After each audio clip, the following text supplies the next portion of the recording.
ہونا تو آگے کی چیز ہے، اور ایک آدمی صفائی میں اتنا اعلیٰ معیار اختیار نہیں کیا، بغیر صابن کیسے ہی پانی بہا لیا، اور زیادہ اجلے کپڑے نہیں پہنے اس نے، استعمال میں جو پہلے سے تھے انہی کپڑوں کو پہن لیا، کیونکہ صاف ستھرے مزید کپڑے اس کے پاس تھے نہیں۔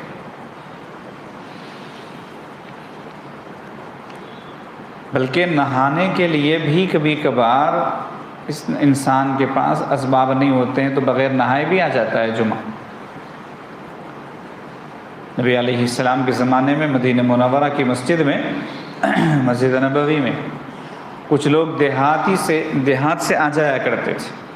دیہاتی قسم کے جو لوگ ہوتے ہیں ان میں اتنا زیادہ اہتمام نہیں ہوتا، وہ جانوروں میں بھی ہوتے ہیں تو جانوروں کی جو بو وغیرہ ہوتی ہے وہ ان کے جسم میں ٹرانسفر ہو جاتی ہے، تو دیہاتی قسم کے لوگ تھے، وہ بھی آ جایا کرتے تھے جمعہ کے لیے نبی علیہ السلام کی خدمت میں، صحابہ کرام ہی ہوتے تھے۔ تو اب جب جمعہ میں بھیڑ زیادہ ہوتی تھی، مجمع زیادہ ہوتا تھا، تو پسینے کی بو اور کپڑوں میں جانوروں کی جو بو آتی تھی وہ بو پھیلتی تھی، تو ناگوار بھی گزرتی تھی۔ نبی علیہ السلام تو بہت زیادہ نفیس، انتہائی نفاست تھی نبی علیہ السلام میں، تو آپ علیہ السلام نے فرمایا کہ دیکھو جمعہ کے دن غسل کا اہتمام کیا کرو۔ وہاں سے جمعہ کے دن غسل مسنون ہوا،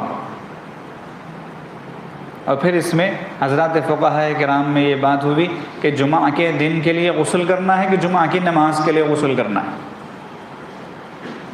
تو جنہوں نے یہ علت بتائی کہ نبی علیہ السلام نے مجمع میں بو آنے کے بعد غسل کا حکم دیا تھا، تو انہوں نے کہا کہ جمعہ کی نماز کے لیے غسل ہے، جو جمعہ ہی نہیں پڑھ رہا تو اس کے لیے غسل ہم مسنون کیسے کہیں گے؟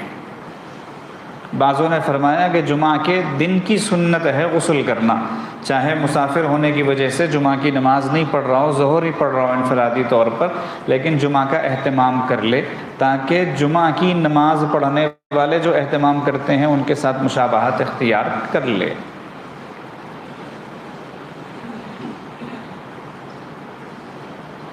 تو بتانا یہ چاہ رہا تھا عاجز کہ اس وقت لوگ بغیر غسل کے بھی آ جایا کرتے تھے، وہ صحابہ کرام تھے، وہ ہم سے اور ہمارے باپ داداؤں سے، کبار اولیاء سے، اویس قرنی جیسے لاکھوں کروڑوں سے، ان میں کا ایک ایک افضل تھا۔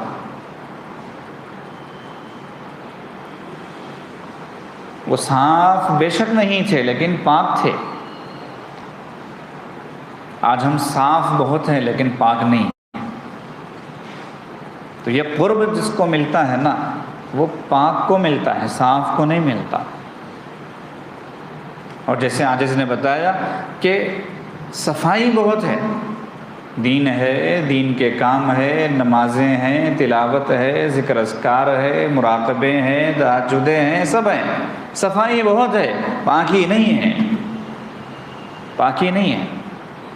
ایک لمحہ اللہ کو راضی کرنے میں جا رہا ہے، اگلا لمحہ اللہ کو ناراض کرنے میں جا رہا ہے۔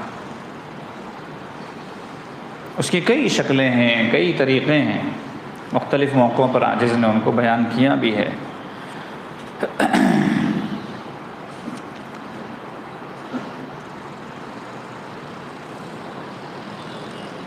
فرماتے ہیں صبر کا مظاہرہ ہونا چاہیے۔ کئی ہزار بوڑھے لوگوں سے انٹرویو لیا گیا کہ آپ اپنے بچوں کے اندر کیا چیز دیکھنا چاہتے ہیں، سب کا ایک ہی جواب تھا کہ ہم چاہتے ہیں کہ ہمارے بچوں کے اندر صبر زیادہ ہونا چاہیے۔ آدمی جب بڑھاپے کی عمر کو پہنچتا ہے تو اس کے اندر سے صبر کی کیپیسٹی کم ہوتی ہے۔ تربیت یافتہ ہو تو کم ہوتی ہے، یہ یاد رکھنا، غیر تربیت یافتہ کی تو ختم ہو جاتی ہے، غیر تربیت یافتہ کی تو ختم ہو جاتی ہے، وہ بھی اگر کسی وجہ سے وہ صابر تھا تو، ورنہ اگر وہ صابر نہیں تھا اپنی پوری زندگی میں تو بوڑھا ہو کے تو اور بھی نہیں رہے۔ اب وہ لوگ چڑ چڑ کریں گے، پریشان کریں گے، کچھ نہ کچھ کہیں گے، ایک بات کو 10 بار کہیں گے۔ یہ تو بالکل ابتدا ہے۔ آپ حضرات اچھی طرح اس کو ذہن میں رکھیں، انسان بوڑھا ہونے لگتا ہے تو اس کے بڑھاپے کی ابتدا یہاں سے ہوتی ہے، وہ ایک بات کو 1 سے زائد دفعہ کہے گا۔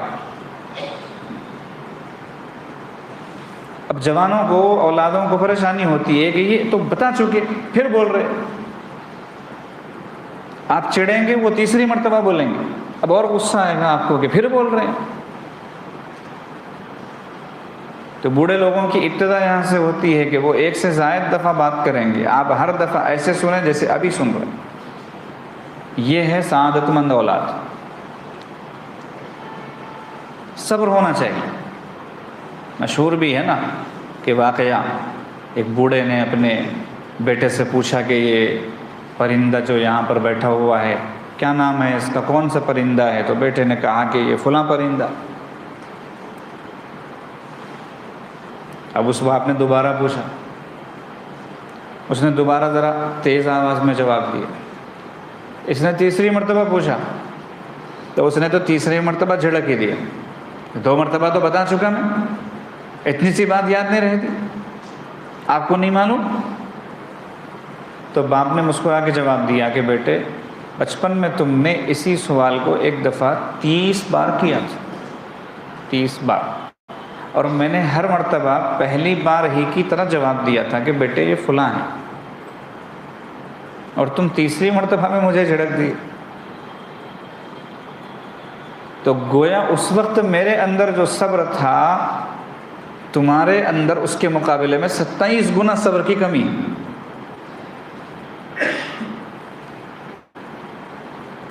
تو صبر کا مظاہرہ ہونا چاہیے۔ نوجوان جلد بازی کرتے ہیں، بات نہیں سنتے، آدھی سنی اور جواب دے دیا، جبکہ والدین یہ چاہتے ہیں کہ بچے صبر کے ساتھ بات کو سنیں اور پھر جواب دیں۔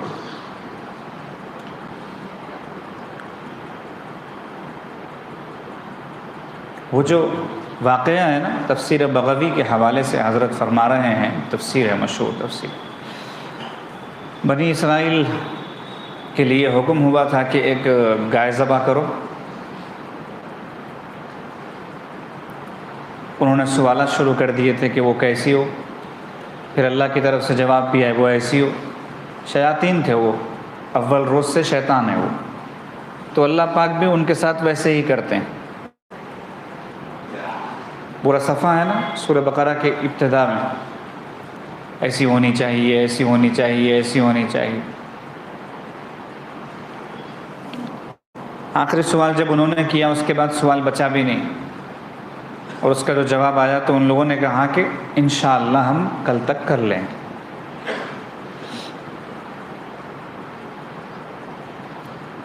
اگر وہ لوگ انشاءاللہ نہیں کہتے تو وہ گائے ان کو کبھی نہیں ملتی۔ ان کے انشاءاللہ کہنے کی برکت سے اللہ نے ان کو اگلے دن وہ گائے دلا دی تھی۔ اب اس کے پیچھے اصل وجہ کیا تھی؟ انشاءاللہ تو ظاہری عمل تھا، اصل وجہ کیا تھی اس کے بارے میں حضرت فرما رہے کہ اتنی مہنگی گائے اور مہنگا جانور جو انہوں نے خریدا اور جو انہیں مل گیا، اس کی وجہ یہ تھی کہ ایک نوجوان کے پاس وہ گائے تھی، اور وہ نوجوان اپنے والدین کا بڑا اکرام کرتا تھا، ان کے ساتھ میں عظمت کا، خدمت کا، محبت کا بڑا معاملہ کرتا تھا۔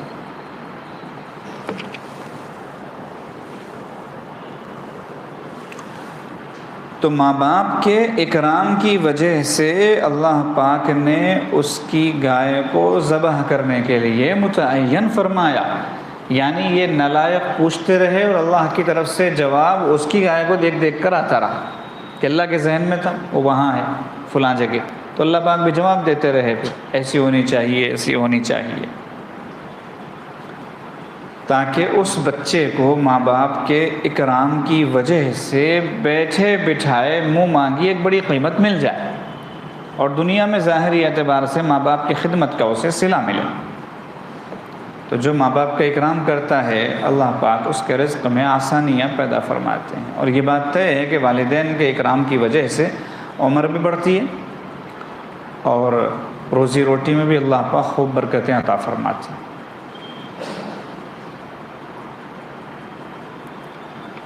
حضرت موسیٰ علیہ السلام پر اللہ پاک نے وحی نازل فرمائی۔ امام غزالی رحمۃ اللہ علیہ لکھتے ہیں، کیا وحی نازل فرمائی کہ موسیٰ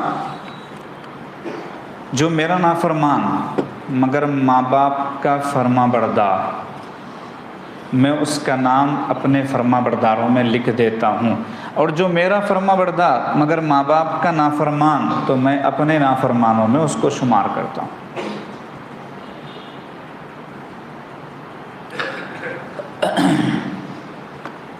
جن دو لوگوں کو یعنی ماں کو اور باپ کو اللہ پاک نے انسان کے لیے یا تو جنت بنایا ہے یا تو جہنم، تو پھر سوچنے والی بات ہے کہ کس قدر ان کو راضی اور خوش کرنے کی کوشش ہونی چاہیے۔ نبی علیہ السلام سے جب کسی نے پوچھا والدین کے بارے میں کہ ان کے بارے میں آپ کیا فرماتے ہیں، تو آپ علیہ السلام نے فرمایا ہما جنتوں کا و ناروں کا، وہ تمہاری جنت بھی ہیں اور تمہاری جہنم بھی۔ مطلب یہ ہے کہ ان کو خوش کر کے یا تو جنت کما لو یا ان کو ناراض کر کے جہنم کما لو، اور انہی دونوں کے معاملے میں انسان سب سے زیادہ لاپرواہ، پیر کو خوش کرنے کی زیادہ کوشش اور ماں باپ کو خوش کرنے کی اتنی کوشش نہیں، تو غلط۔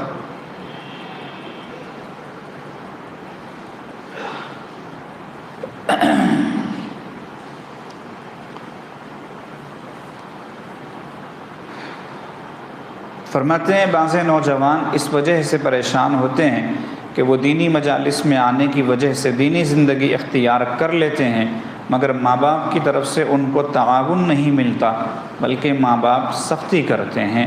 یہ نوجوان بڑی مشکل میں ہوتے ہیں۔ بہت ساروں کی یہ شکایت ہے، ہمارے پاس بھی اس طرح کی شکایتیں آئے دن آتی رہتی ہیں کہ والدین کی طرف سے اجازت نہیں ہے یا سختی ہے وغیرہ۔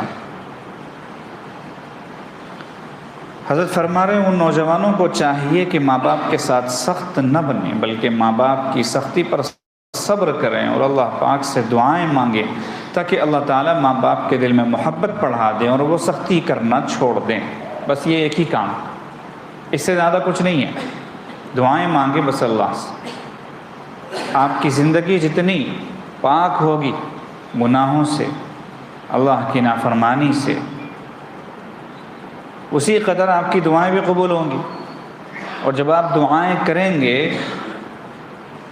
خوب دل لگا کر، اللہ کی طرف رجوع ہو کر، تو اللہ پاک ان کے دلوں کو نرم فرما دیں گے، پھر وہی آپ کے لیے معاون بن جائیں۔ آپ دونوں مسلسل باتیں کیوں کرے جا رہے ہو؟ یا تو پیچھے جا کے بیٹھ جاؤ یا بیٹھو ہی مت یہاں پر، جب سے پریشان کر رہے ہو ہمیں۔ ایک تو تسبیح سے کھیل بھی رہے، دوسرے باتیں بھی کر رہے۔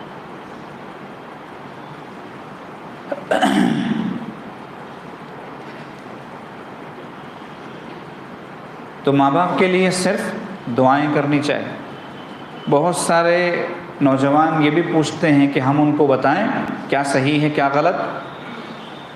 تو بھائی جنہوں نے تمہیں نجاست میں اور خوشبو میں فرق سکھایا ہے، تمہیں بتایا کہ یہ دودھ ہے اور یہ پانی ہے،